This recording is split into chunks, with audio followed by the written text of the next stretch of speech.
На днешния 1 юни, Международен ден на детето, бизнесменът Марин Рачев зарадва с куп подаръци за децата от целодневна детска градина Слънчев, филиал Бушуля. Преди да бъдат сюрпризирани приятно, възпитаниците на детското заведение в Бушуля изнесоха празнична програма за своите гости. През есента 5 от тях ще продължат своето обучение в първи клас. Димка Иванова, Кристиян Иванов, Гошко Радев и Тихомир Иванов ще попълнят традициите на основно учител Карабанар, а Николай Гешев ще поеме към школата на село Величково. В тяхна чест, в името на Марин Рачев, символично през прозореца на градинката на свобода бяха пуснати 5 бели гълъбчета. От името на кметството в Бушуля децата от СДГ Слънчо получиха подаръци от кметът Любомир Стосков. Това е Карабанар, по едно малко подаръче, един моливник с няколко бомбонища. Скромно. Най-голямата и приятна изненада обаче чакаше децата при любимият им пясъчен двор на градинката. Там за малчуканите вече бяха наредени подаръците от бизнесменът Марин Рачев.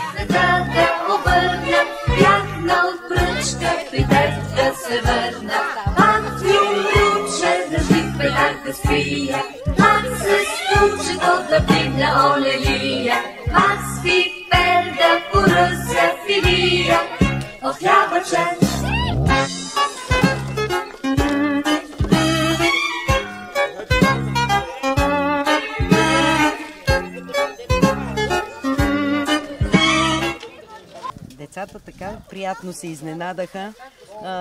Благодарим на Марин Рачев за това, че се погрижи на този ден да им създаде толкова радост и усмивки. Аз като ги гледам, това сякаш не са нашите деца.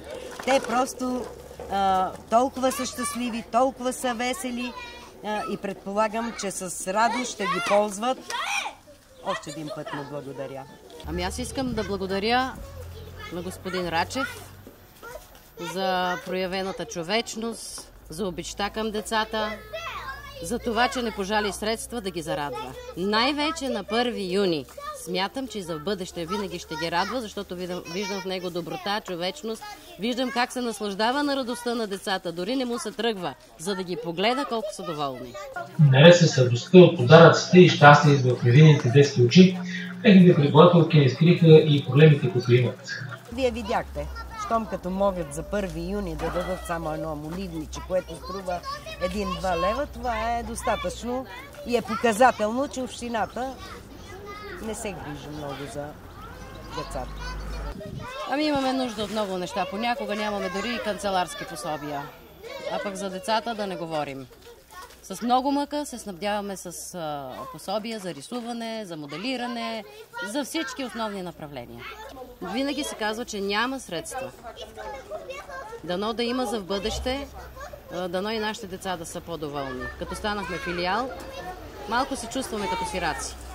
22 деца от село Бушуля посещават единствената група в СДГ Слънчев. За техния душевен и физически комфорт всеки ден се грижат преподавателките Майя Радева и Йорданка Венчева, медсестрата Йорданка Мечкова и помощник директор Рени Радева.